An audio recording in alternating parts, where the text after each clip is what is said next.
just had about the cheerful revolution. This is not about a cheerful resolution. This morning, our Vice President gave a wonderful talk and posed a very interesting framework of technology as moving between excitement and anxiety. We're the anxiety boys. We're going to be talking about security. We're going to be talking about safety and how do we create a safer, more secure society. So think for a minute, how many of you use Facebook? Whoa. So you may be feeling a little less secure than you were a week or so ago. Think of how you came in here today. Those of you who arrived by car, right, had mirrors put under the car, then you went through a screening, and of course we begin to think of this as normal. This is the way the world is. But if we start digging a little deeper, as we intend to do in this session, we're going to look at what's happening to our world. As exciting as we can get about the technology and the promise of AI, we also are becoming very aware of the underbelly of security. Remember our friend Abraham Maslow, the psychologist, who taught us that in order to get to self-actualization, we have to move through different stages. And the most basic stage is security and safety. And so we live in a world today, I would suggest, and our panelists will speak to, that finds ourselves back in a place where we probably weren't several decades ago. I grew up more in the 60s, the Cold War, the World Wars, where security and safety was pretty much thought about in terms of world wars, in terms of all sorts of horrible issues, but at least we could sort of think about it. Fast forward to today. Look at the issues that we have to deal with. And one of the challenges our panelists have today is trying to think about this notion of security and safety. It means so many different things, so many different ways. Food security, cyber security, security around sort of basic living standards. If we go around the globe, we can begin to see how people are very concerned about economic security, about political security, about social security. And so as we begin to think about imagining the future, one of the challenges we have is how do we begin to answer that? Now, believe me, we have come up with answers. If we look at my own country in the United States, we have some very interesting answers. We're building walls. Very interesting, by the way. When the Berlin Wall fell, I think there was something like 15 walls. Today there are over 60 that have been built. Just think about that for a minute. We're walling ourselves in. We're not seeing the bridges, we're seeing more of the walls. When we think about the shootings in the United States, we have an answer. We're putting police in the schools. We're even suggesting that teachers arm themselves with guns. Is this the world we're headed towards? Well, this is what we're going to try and discuss today. So, we're very fortunate to have a great panel from very diverse perspectives. I'm going to start out, with Randy, and we're going to ask you a little bit about how do we begin to think about this? Because we've got to get underneath these issues. We've got to figure out what's driving this and what's happening with it. CY has been working on a lot of very interesting issues around cultural identity, around religions and the roles that they play. And we'll bring that in as well. And Thitinan, you've been doing some wonderful work in security in Thailand. So hopefully we can get a bigger perspective on that. So we've got a big agenda. We'll ask you again if you've got questions at some point. And again, we all have struggles up here to see what's out here. We'll ask at a certain point in time if you come to the screen and we'll try and answer some of those as well. But let's start out, Randy, if we could, asking ourselves, what is it that is driving this today? What's some of the core issues of this? Thank you, Brad. I've been in a lot of trouble with state security agencies all my life that I thought that I might have been invited to the wrong panel. although it's not always obvious to people, different groups would have different notions of what constitutes an unsafe world. I think that we would not begin to understand how people sometimes react to events in an irrational way if we did not try to see the world from the perspective, particularly from the eyes of those who must deal with the dangers of sheer physical survival in their daily lives and are forced to live without hope. It is not global terrorism nor the nuclear warheads of North Korea they fear, but rather not being able to find the next meal and being evicted from their homes, or getting sick, or getting killed in the streets. I think it has been more than 70 years since the last World War. In many ways, the world in which we live today is a lot safer than the world that our parents have known. But in another sense, ours has also been a much less stable world. And the instability has come not just from the perturbations of the new technologies, but also, most importantly, from our incoherent and often emotional responses to the complexities and challenges brought about by the evolution of a modern global society. This global society in which we all live is unevenly developed. That would be, I think, obvious enough if we thought of unevenness solely in terms of a hierarchy of developed nations and developing nations, or of a continuum of modern societies and traditional societies. For then, if that were the case, the path to a safer world would simply lie in more foreign assistance, transfer of technology, and more rapid modernization. But the global system we face today presents us with an altogether different reality. It is different in that the world in which we live today is structured as a system of inclusion and exclusion. The modern world, to put it very bluntly, simply finds little or no need to integrate the excluded and the marginalized into its global circuits. And this is my fourth point.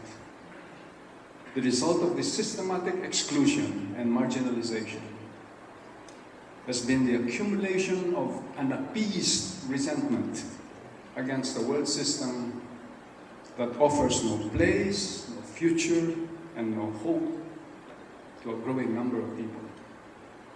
The excluded are not merely the poor and the hungry. More and more, we can count among them the many in the lower ranks of society who have no hope of advancing in life, no matter how hard they try. We find them not just in the underdeveloped regions, but indeed increasingly also in wealthy societies like your country, the United States of America, where the shifting economic tide has displaced many from their jobs, from their homes and their communities. It is they who vent their anger, their anxieties, and their fears on immigrants and outsiders, and the world in general. Politically, as we all know, this has favored the rise of populist strongmen, like we know who speak in ultra-nationalistic and isolationist terms. Tough guys who swear to protect their people and the fatherland, and pay no heed to the rule of law or to the claims of a global community of civilized nations. What can we do? This is my fifth and last point, and it will won't take another 2 minutes. Quite clearly, our global institutions, led by the United Nations and its agencies, which were established in the aftermath of the war years with so much hope, have failed to evolve and match the complex problems of world society. These global institutions, and I wish would refer to the International Criminal Court, for example, have fundamentally remained weak, underfunded, and with little authority, as you pointed out in your own notes, Brad. But if we think the nation state has fared better, we would be sadly mistaken. Are experiencing equally a diminishing power to steer their respective countries in the desired direction. The wonder of it all is that people everywhere continue to pin their hopes on their governments and their leaders, demanding sweeping intervention in spheres of public service that have long been handed over to the private sector. What they cannot see is that many domains of human activity, the economy, the media, education, science, financial services, have become so integrated at the global level that it has become difficult to separate the global from the national.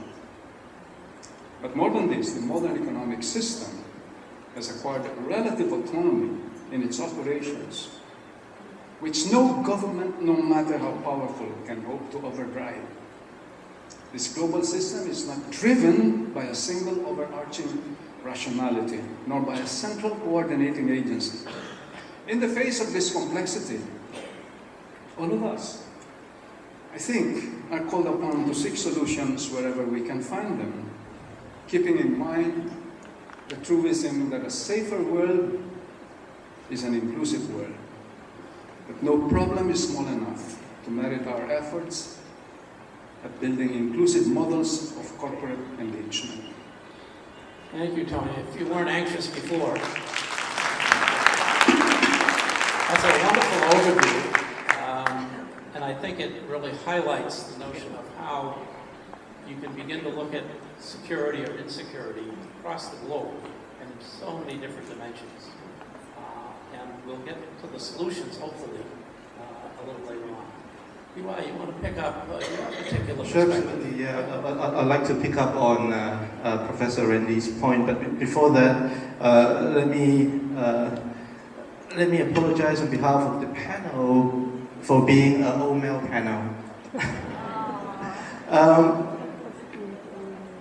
Well, I think what Randy has taken us through is a problematization or complexification of the notion of security, which has been so simplistically portrayed by the media and also by the state. I mean, the state has increasingly used the rhetoric, the discourse of security to abuse all kind of different rights and also to crush any kind of dissents, and that is very concerning.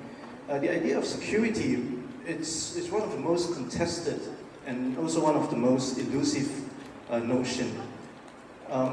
It is very elusive because it depends on where we are looking at this issue, which perspective, which position we are in. I think Randy has sort of talked about how we should take on or shift our lenses to look at how the victims actually look at things.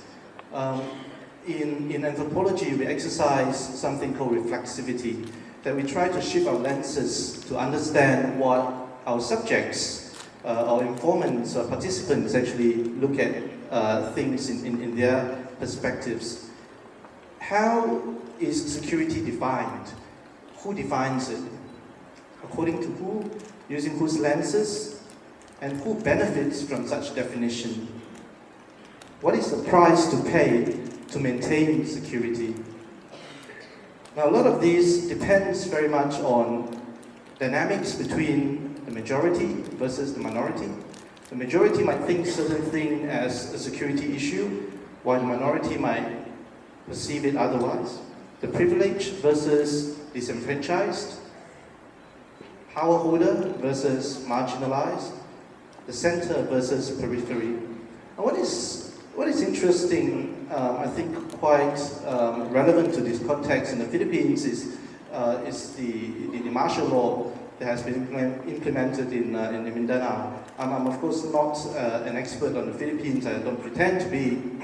But what interests me is a lot of my intellectual friends in Manila have been writing to Rappler and to other online media criticizing the martial law through the position from the center and through universities' human rights discourse, which are very well justified. I mean, their concerns are very well justified.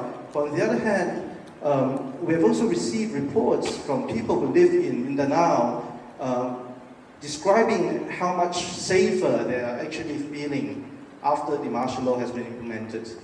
A PhD student of mine who just come back from deep field work in Mindanao has been writing about his ethnography, and I've been reading about them, and it totally provided me a very different perspective on security.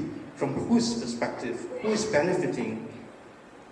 There were different priorities of rights. I mean, that we juggle, that the state juggles to maintain individual versus collective rights. So how do we define when to allow our individual rights to be infringed for the sake of collective rights? Privacy versus security? How much privacy are you willing to give up? Who makes the judgment? Who has the power? And do you believe in those people who are empowered or entrusted to make those judgments? Whose security? And ultimately, whose justice are we talking about? When does a rights issue become a security issue? These are very, very complex, very difficult questions that we don't really have answers for. Look at the Rohingyas issues in Myanmar. To them, it is an issue about rights, being minority, it's about citizenship, it's about the rights to live in a place that they have called home for generations. But for the Myanmar government, it is an issue of security.